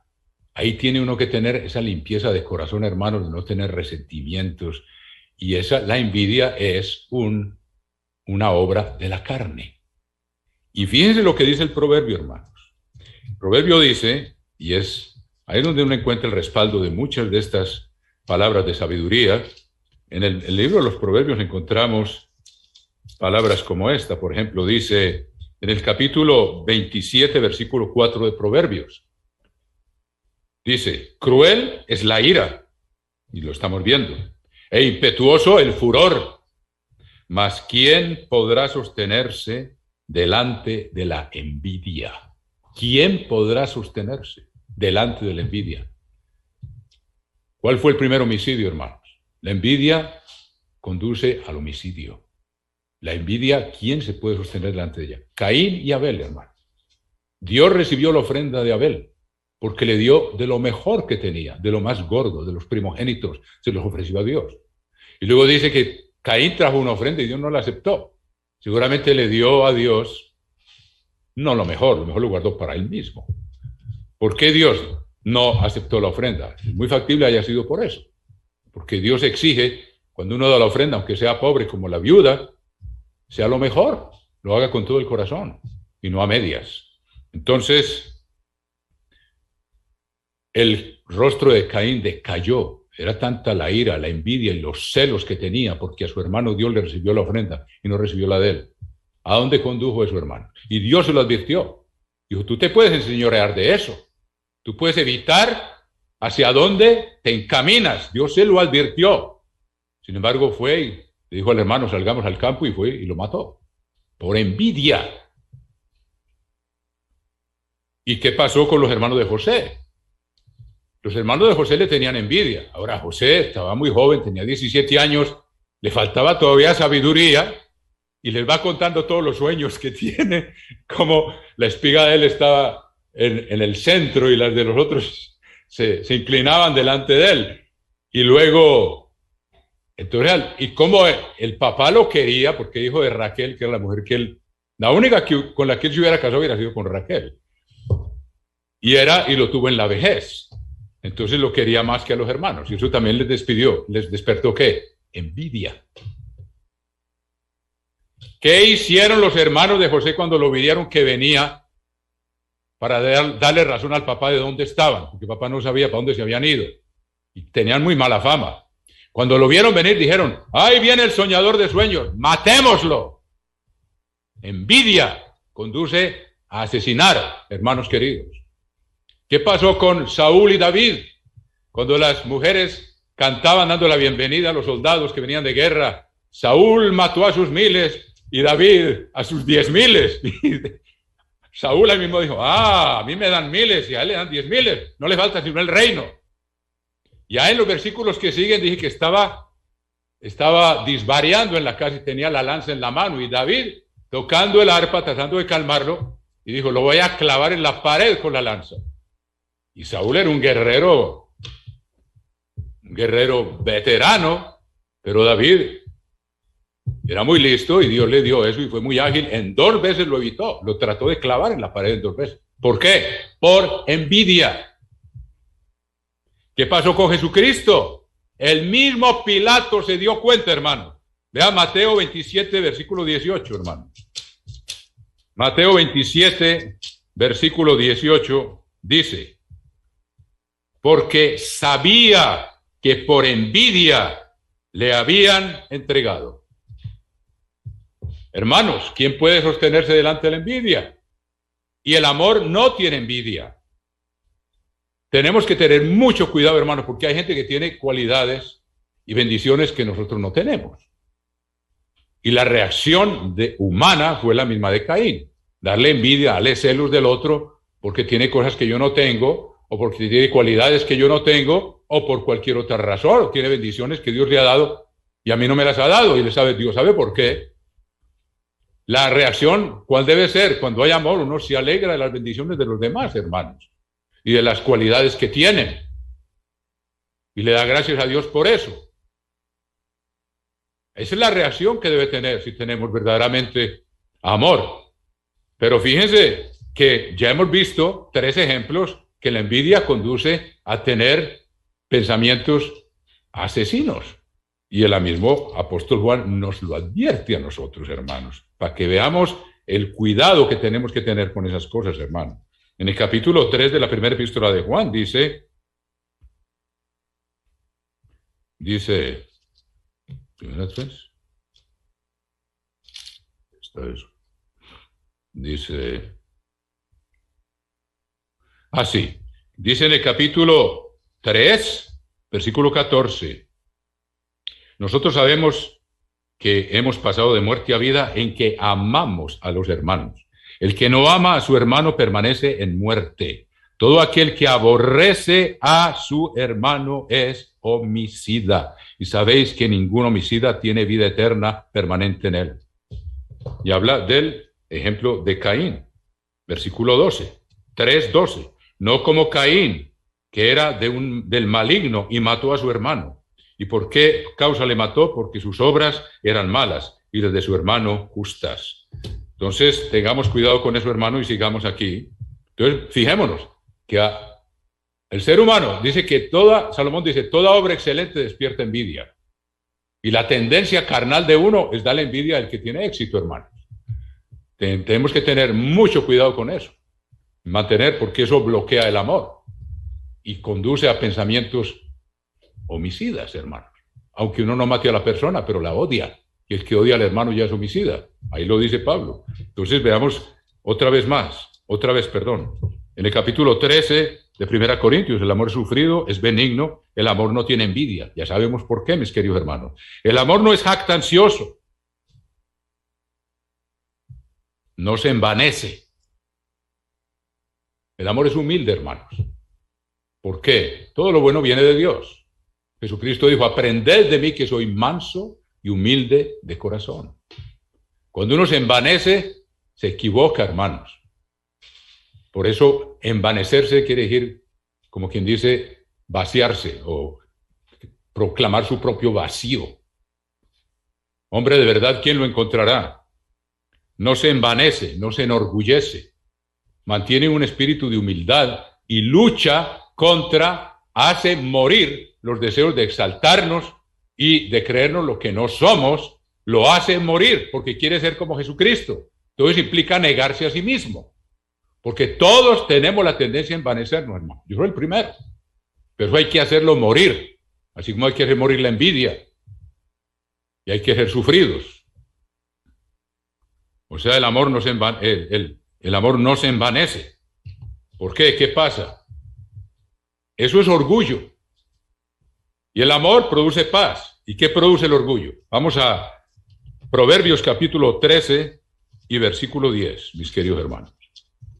Proverbios capítulo 13 y versículo 10. Ahí vemos por qué el orgullo va en contra del amor. 13:10. Ciertamente la soberbia concebirá contienda. Donde hay un altercado, hermanos, tengan por seguro que hay soberbia. Puede ser de parte y parte o puede ser de una parte, pero hay soberbia. Ciertamente la soberbia concebirá contienda. Entonces, el amor verdadero no se envanece, se niega a sí mismo cuando siente los deseos y los instintos que el diablo nos pone y nuestra propia naturaleza de exaltarnos y creernos que somos lo que no somos, hermanos. Todo lo bueno viene de Dios. Es como atribuírnoslo a nosotros mismos. Entonces, por eso el amor no se envanece, porque eso produce contienda, mis queridos hermanos. La soberbia produce contienda. Sigamos más adelante, sobre eso se puede hacer todo un sermón y sobre cada una de estas características, pero queremos tener una visión de conjunto y darnos cuenta que sin esa disciplina de tomar la cruz y seguir a Cristo y negarnos a nosotros mismos, no puede haber verdadero amor. Versículo 5, no hace nada indebido. No hace nada indebido. Usted es una persona respetuosa, hermano. Tiene tacto. Se da cuenta de lo que puede ofender a alguien y se refrena a sí mismo y no lo hace. No abusa de la confianza o de la generosidad de los demás. Se restringe a sí mismo con sabiduría y es respetuoso, no es grosero, no es altivo. Eso es. Eso requiere negarse a sí mismo, hermanos, porque a veces tenemos esa tendencia, hermanos. Entonces dice, no hace nada indebido. Ser respetuoso, es cortés con todo el mundo, hermanos. No busca lo suyo. No busca lo suyo. A uno, la naturaleza nuestra quiere buscar lo nuestro. Primero yo, segundo yo, tercero yo. Veamos un ejemplo muy bonito de Abraham, en el capítulo 13 del libro de el Génesis. Génesis capítulo 3. Leámoslo por un momento. Y dice así. Subió pues Abraham de Egipto hacia el Negev, él y su mujer. 13 del Génesis. Con todo lo que tenía y con él Lot. Y Abraham era riquísimo en ganado, en plata y en oro. Y volvió por sus jornadas desde el Negev hacia Betel, hasta el lugar donde había estado antes su tienda entre Betel y Jai, al lugar del altar que había hecho allí antes, e invocó allí Abraham el nombre del Eterno. También Lot, que estaba con él, estaba con Abraham, tenía ovejas y vacas y tiendas. Y la tierra no era suficiente para que habitasen juntos, pues sus posesiones eran muchas y no podían morar en un mismo lugar. Y hubo contienda entre los pastores del ganado de Abraham y los pastores del ganado de Lot. Y el cananeo y el fereceo habitaban entonces en la tierra. Tú sabes que ellos eran extranjeros. Y Abraham tenía sabiduría. El principio que Jesucristo dijo, una casa dividida contra sí mismo no puede sostenerse, y una nación dividida contra sí mismo es destruida. Abraham tenía sabiduría, hermanos, pero era también un hombre generoso. Y entonces, mire, porque ellos lo observaban y le tenían envidia, eso también está escrito. A Isaac y a Abraham le tenían envidia, porque veían que sembraban y cosechaban 100 por 1, hermanos, unas bendiciones extraordinarias. Entonces el cananeo y el fereceo habitaban en la tierra. Entonces Abraham dijo a Lot, no haya ahora altercado entre nosotros dos, entre mis pastores y los tuyos, porque somos hermanos. ¿No está toda la tierra delante de ti? Yo te ruego que te apartes de mí. Si fueres a la mano izquierda, yo iré a la derecha. Y si tú a la derecha, yo iré a la izquierda. Y alzó Lot sus ojos y vio toda la llanura del Jordán, que toda ella era de riego, como el huerto del Eterno, como la tierra de Egipto, en la dirección de Zoar. Entonces, antes que destruyese el Eterno a Sodoma y a Gomorra, entonces Lot escogió para sí toda la llanura del Jordán, y se fue Lot hacia el oriente, y se apartaron el uno del otro. Abraham le dijo, escoge tú primero. ¿A dónde te quieres ir? Te doy la primera opción. Eso es no buscar lo suyo, hermanos. Eso es ya vemos que le fue mal, porque fue a parar a Sodoma y se metió allá y por poco perece allá adentro y luego perdió la mujer y tuvo otras cosas que ahora no vamos a mencionar. Pero miren ustedes la actitud de Abraham. Ambos con mucho ganado, y Abraham tenía mucho más ganado. Y esa llanura del Jordán se prestaba más para los ganados de Abraham. Y seguro él no hubiera ido a parar a Sodoma como Lot. Sin embargo, Abraham se negó a sí mismo para que hubiera paz, para ponerle fin a la contienda entre los pastores. Que no, que yo quiero esto, que no, que yo lo que dijo, no. Escoge tú. Qué sabiduría, hermanos. Práctica, sencilla, eficiente. Y hubo paz. Y después Abraham lo tuvo que ir a rescatar porque se lo llevaron prisionero. Volvamos al capítulo 15, al capítulo 13 de Hebreos. No busca lo suyo, no se irrita. No se irrita, hermanos. Eso requiere, yo creo que con lo que leímos con respecto a ser sufrido, basta para explicar a no se irrita. Guarda la calma, hermanos. Hay momentos en que, como dijo el apóstol Pablo, airaos, pero no pequéis. Tiene que ser un caso muy especial, hermanos, y uno no puede insultar a otra persona. Si uno se enoja contra alguien y lo insulta, puede ser culpable de asesino, como lo explica Jesucristo mismo en el capítulo 5 del Evangelio de Mateo, y que le dice raca a su hermano, o le dice cualquier otro insulto, hermanos, ya está andando en camino muy peligroso.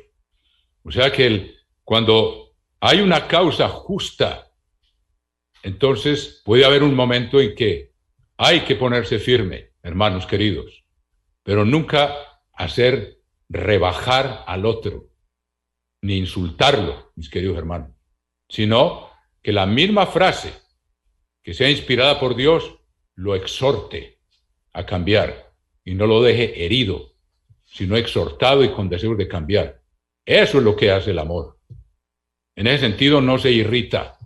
Tal vez se ponga serio y se ponga firme y a lo mejor en un momento puede estar airado, pero nunca va a rebajar al otro, ni lo va a insultar, ni lo va a hacer sentir herido y abatido por lo que ha dicho, porque entonces está yendo en contra del principio fundamental, hermanos.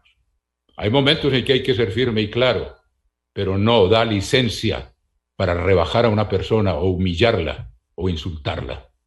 Mucho cuidado hay que tener con eso, hermano. En ese sentido, el amor no se irrita, sino que actúa controladamente, hermanos, y dice lo que es correcto y no hiere. Al contrario, exhorta. No guarda rencor. Hermanos queridos, fíjense ustedes todo lo que esto implica, hermano. Si Dios perdona y olvida, ¿quiénes somos nosotros para no perdonar y no olvidar? Yo he oído muchos decir, yo perdono pero no olvido. Y yo les he dicho varias veces en sermones a ustedes, hermanos, sí se puede olvidar. Cuando uno no estimula el recuerdo, porque hay gente que vive diciendo y repitiendo, sí, fulano de tal, mire lo que me hizo por allá hace 10 años. Todavía se acuerda, todavía lo recuerda y todavía lo cuenta. O fulano de tal, sí, no, pues lo que me hizo fulano, lo que me hizo peruano. Y ya en la casa, entre hermanos y hermanas, entre marido y mujer, se van guardando rencores, van llevando cuenta del mal hasta que estallan, hermanos queridos. El amor no admite eso. El amor busca el momento oportuno para hablar, como ya lo vimos. La manzana de oro con figuras de plata, una lengua blanda quebranta los huesos. Pero el amor no está acumulando ofensa tras ofensa hasta llegar a un punto en que estalla. Esa es nuestra humana naturaleza. Yo lo he hecho y está mal hecho y me arrepiento, hermanos. No es cuestión de acumular ofensas para llegar a un momento en que ahora yo tengo toda la razón y voy a reaccionar con toda la fuerza a aplastar al otro. No es así, hermanos. El amor no guarda rencor. Y si le ha hecho una ofensa, Dios dice que hay que perdonar, hermanos. No guardarlo. Por eso el de limpio corazón es amigo de Dios. Y ve a Dios, porque no guarda rencores como Dios tampoco los guarda. ¿Y cómo puede uno decir que uno se va a olvidar de las ofensas? No las mantenga rumiándolas como la vaca que se echa a rumiar el pasto que se comió, después vuelve y lo trae y lo mastica y lo mastica. Hay gente que hace lo mismo, se pone a rumiar las ofensas, hermano. Entonces el diablo ayuda con efectos especiales y hace las ofensas más grandes de lo que eran y uno se llena de rencor y de odio y de resentimiento, hermanos. Y hay gente que vive así. Ese no es el camino de la paz. El camino de la paz es perdonar de todo corazón, hermano, recordando que Dios tiene mucho que perdonarnos a nosotros y es mucho lo que nos ha perdonado. Y sobre todo, de tener ese principio, resistid al diablo y huirá de vosotros.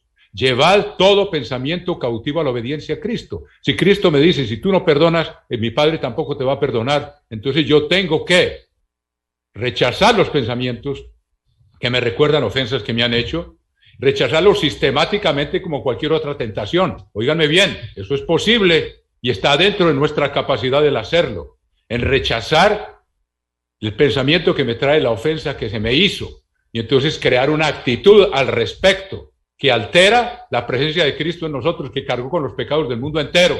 ¿Quién soy yo para hacer eso, hermano?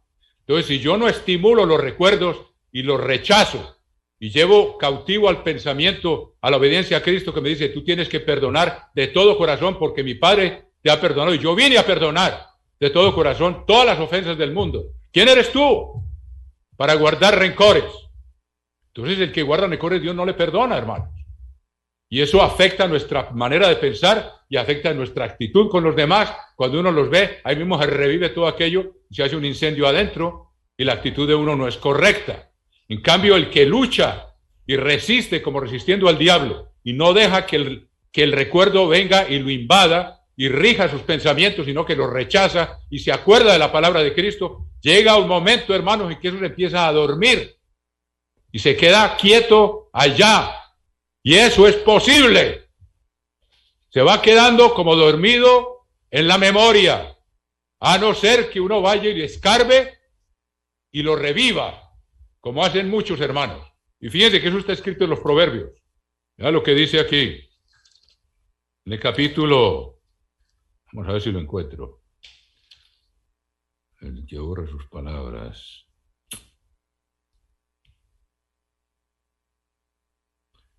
Hay un proverbio, yo me lo sé de memoria por lo menos, hermano. Dice, el hombre perverso cava en busca del mal.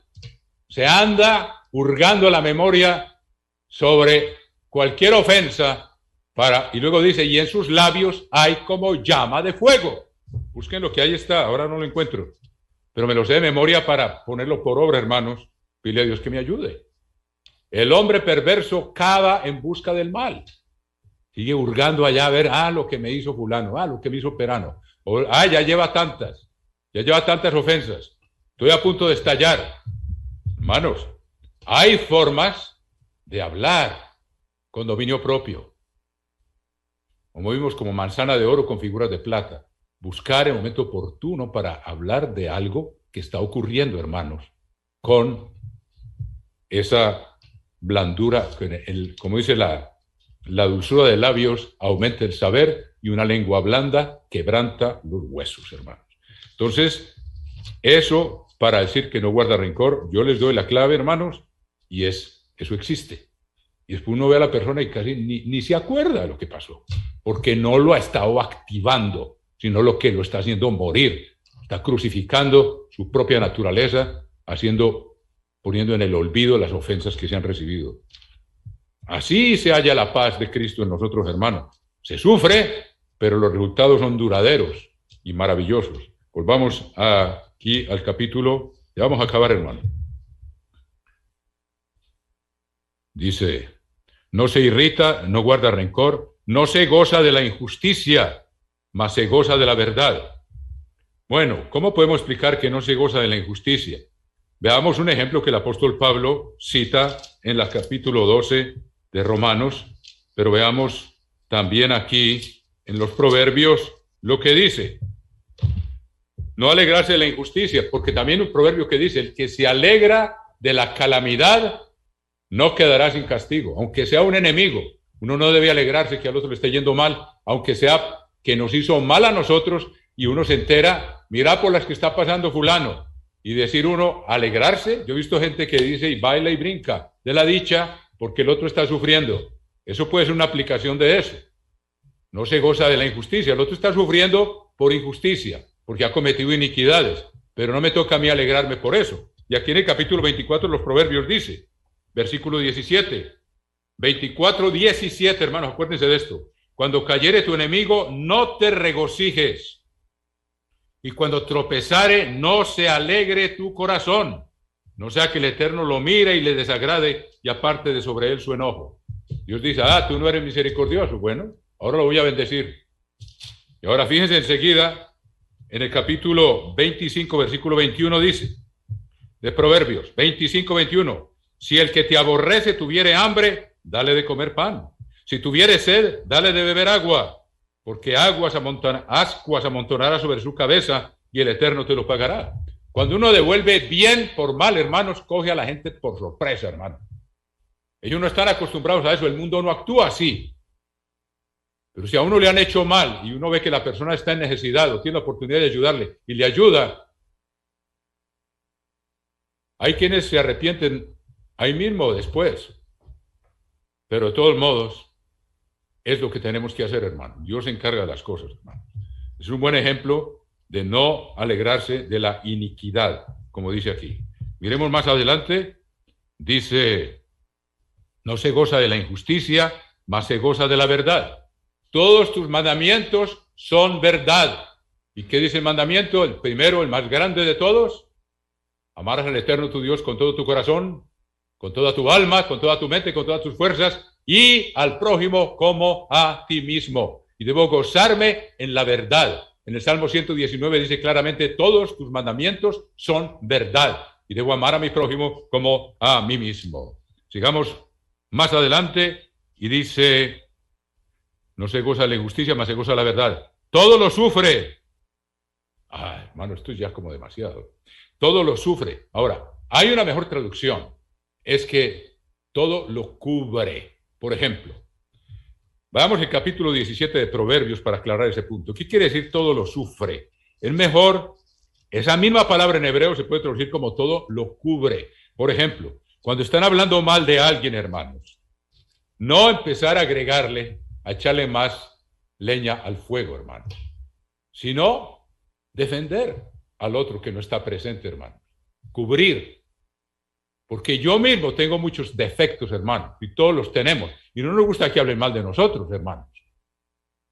Entonces, todo lo cubre, quiere decir, quiere buscar el aspecto positivo de una persona. Porque si uno se sienta a hablar mal de alguien y el otro le agrega y agrega, llega un momento en que no le ve nada bueno, hermano. Y el diablo está ahí, asusando la contienda, hermanos, porque él es experto en crear división y en hacer que los unos hablen mal de los otros. Pero el amor todo lo cubre, quiere decir que busca el aspecto positivo. Cuando se sientan y el tema se vuelve a hablar de alguien, hermanos, alguien debe tener el valor de decir, pero miren, esta persona tiene tal cualidad o tiene tal otra. No hablemos mal de los demás. Todo lo cubre. Eso es amor, hermanos queridos. Yo no pretendo ser el campeón en eso, pero también estoy aprendiendo, mis queridos hermanos. Luego, sigamos aquí. Por ejemplo, dice en el capítulo 17, por ejemplo, una persona le ha hecho una confidencia. Dice en el capítulo 17, versículo 9 de Proverbios, el que cubre la falta busca amistad. No quiere decir que condona la falta. La cubre, no la publica. Y si tiene que mencionarla, la menciona al que está cometiendo la falta, con espíritu de humildad. Hermanos, dice, mas el que la divulga aparta al amigo. Si yo sé de alguien, hermanos, la ley también nos dice que si yo sé de alguien que está pecando, tengo que hablarle, pero a él, no a los demás, que es la tendencia de nuestra carnalidad. Debo negarme a mí mismo y no hacer comentarios que uno quiere hacer para exaltarse uno mismo. Yo no soy así, yo no soy asá. Como quien dice, yo estoy por encima de eso. Cuando la gente o nosotros empezamos a hablar mal de alguien, en cierta forma nos estamos exaltando, porque dice, nosotros no tenemos ese problema. Pero ¿qué problema el que tiene? Y eso es pura vanidad, hermanos queridos, que va en contra del negarse a sí mismo, tomar la cruz y tener dominio sobre la lengua, mis queridos hermanos. El que cubre la falta busca amistad, más el que la divulga aparta al amigo. Ahora, si alguien está cometiendo una falta, por ejemplo, alguien se está embriagando cada semana y yo lo sé y nadie más lo sabe, no es para yo irle a contar a todo el mundo. La obligación mía es ir y hablar con el hermano y decirle, mira lo que estás haciendo, hermano, te vas a destruir. Estás practicando un mal que te va a destruir, hermano, va a hacer mucho daño. No solo a ti, a tu familia. Ir y hablar con él, hermano, no divulgar la falta. Es lo que uno tiene que hacer con espíritu de mansedumbre, porque miren las leyes tal como están aquí, hermano. Esto es un camino de negarse a sí mismo. Vea lo que dice en Efesios, en Gálatas. Ya vamos lo que dice aquí en Gálatas, hermanos, dice en el capítulo 6, dice, hermanos, versículo 1, si alguno fuere sorprendido en alguna falta, vosotros que sois espirituales, o sea, aquellos en quienes lo que rige sus palabras, sus acciones, sus pensamientos, sus palabras y sus acciones es el Espíritu de Dios y no su carnalidad. Entonces dice, vosotros que sois espirituales, dice, restauradle, no lo condenen, restáurenlo, exhórtelo al arrepentimiento, con espíritu de mansedumbre, considerándote a ti mismo, no sea que tú también seas tentado. No me voy a parar yo como en una cátedra o en un pedestal a señalar al que está fallando, mis queridos hermanos. Entonces, ese también es una aplicación de este principio del amor e implica negarse a sí mismo. Toda aplicación del amor y darle lugar a Jesucristo en nuestra vida, mis queridos hermanos, y así estaremos crucificados con Él y conoceremos lo que es la verdadera paz que sobrepasa todo entendimiento. Luego dice, todo lo sufre, ahí está, lo cubre, no está divulgando, como dice el capítulo 17 que acabamos de leer de Proverbios, o el ejemplo que les acabo de dar. Todo lo cree, quiere decir que le da el beneficio de la duda a la persona, no lo condena. Cree, si Dios está trabajando conmigo, también está trabajando con el otro. Dios sabe y Él lo va a instruir y lo va a guiar. Yo no tengo que sentarme en silla de juicio contra alguien sabiendo que yo mismo, como dice, mirándote a ti mismo, no sea que tú también seas tentado. Todo lo crees en el sentido, yo le doy el beneficio de la duda a mi hermano. Esa persona, Dios la llamó como me llamó a mí y Dios está trabajando con él. Y creo que Dios está trabajando con él, por eso le doy el beneficio de la duda que va a superar sus problemas. Y no me siento a criticarlo o a juzgarlo. Todo lo cree. Y luego dice, este es el más duro de todos, hermanos, prepárense. Dice, todo lo cree, todo lo espera, también se puede poner ahí, todo lo espera que Dios está trabajando con la persona. Y uno ora con él, ora por él, para que Dios lo guíe hacia el verdadero arrepentimiento o le revele y le dé fuerzas para saber lo que es negarse a sí mismo y no comportarse de acuerdo con lo que nos impele nuestra humana naturaleza. Todo lo soporta. ¿Cómo puede uno soportar todo, hermano? Entonces uno tiene que ser como es un lugar de boxeo que todo el mundo le pega y tiene que aguantarse todo, hermanos, o aguantarse cualquier clase de opresión. No, ¿por qué dice todo lo soporta? ¿Y por qué, hermanos? Muy fácil. Capítulo 12 de Romanos. Cuando uno está seriamente oprimido, hermanos, por alguien que se goza en oprimirnos, ¿por qué dice todo lo soporta? Porque una persona que tiene fe, primero que todo veamos, antes de Romanos 12, veamos el ejemplo de lo que hacía Jesucristo. Veamos el ejemplo de él y así entenderemos mejor. Dice, versículo 21, 2:21 de la primera epístola del apóstol Pedro. Pues para esto fuisteis llamados, porque también Cristo padeció por nosotros, dejándonos ejemplo para que sigáis sus pisadas. Toma tu cruz y sígueme. Lo mismo que les estoy diciendo. El cual no hizo pecado ni se halló engaño en su boca, quien cuando lo maldecían, no respondía con maldición. Si somos discípulos de Jesucristo, ¿qué hacía él? No respondía con maldición. Cuando padecía, no amenazaba, sino encomendaba la causa al que juzga justamente. Ahora, ¿cómo se aplica eso a nosotros? Capítulo 12 de Romanos. Dice aquí, versículo 19, 12:19. No os venguéis vosotros mismos. Jesucristo no lo hacía, él no se vengó él mismo. Amados míos, sino dejad lugar a la ira de Dios. Porque escrito está, mía es la venganza, yo pagaré, dice el Señor. Así que si tu enemigo tuviere hambre, dale de comer. Si tuviere sed, dale de beber. Pues haciendo esto, ascuas de fuego amontonará sobre su cabeza y el Eterno amontonará sobre su cabeza. No seas vencido de lo malo, sino vence con el bien el mal. Hay casos, hermano, en que dice uno, ¿cómo lo puede soportar todo? Porque uno no va a amenazar y a decir, bueno, me las paga. Y que me las hace, me las paga. Yo me vengaré. El proverbio también dice, no digas yo me vengaré, espera al Eterno y Él hará. Pero muchas veces nosotros en nuestra humana naturaleza, por falta de fe, por falta de negarnos a nosotros mismos, entonces es casi como si le dijéramos a Dios, tú quédate allá, yo me encargo de esto. Esto es lo que me la hizo, me la paga. Sin embargo, el que verdaderamente está dispuesto a decir todo lo soporta porque tiene fe en que Dios se encarga. Dejad lugar a la ira de Dios. Ya hay muchos casos de esos hermanos, que uno no debe tomar las cosas con sus propias manos, sino tener la fe y la convicción y la disciplina de negarse a sí mismo y creer que Dios va a intervenir. Y Dios interviene. Muchas veces Dios no lo hace porque nosotros devolvemos mal por mal. Entonces, los problemas no se arreglan, sino que se multiplican. Pero cuando tengamos fe en Dios, podemos decir, todo lo soporto. ¿Por qué? Yo tengo confianza, yo tengo quien me defienda. Sin guardarle rencor al otro, pero sabe quién lo defiende y Dios sabe cómo hacer las cosas. Y cuando se las haga, uno no debe alegrarse tampoco, porque también está escrito aquí. Hermanos queridos, así concluimos la lección del amor. Nunca pasará. Esta va a ser la disciplina que va a regir al mundo entero. Y nosotros nos estamos preparando para ello, mis queridos hermanos, para regir al mundo con los principios, por habernos negado a nosotros mismos ahora.